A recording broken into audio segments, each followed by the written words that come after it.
बिस्मिल्लाहिर्रहमानिर्रहीम। अल्हम्दुलिल्लाह।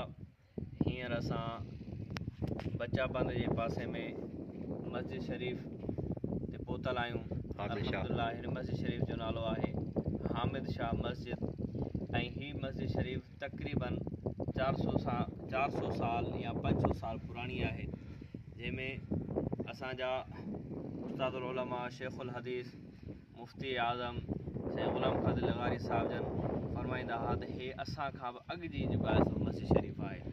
अल्हम्दुलिल्लाह तव्हां हिन जी ज़ियारत करे सघो था। असां बि आयासीं ज़ियारत करणु।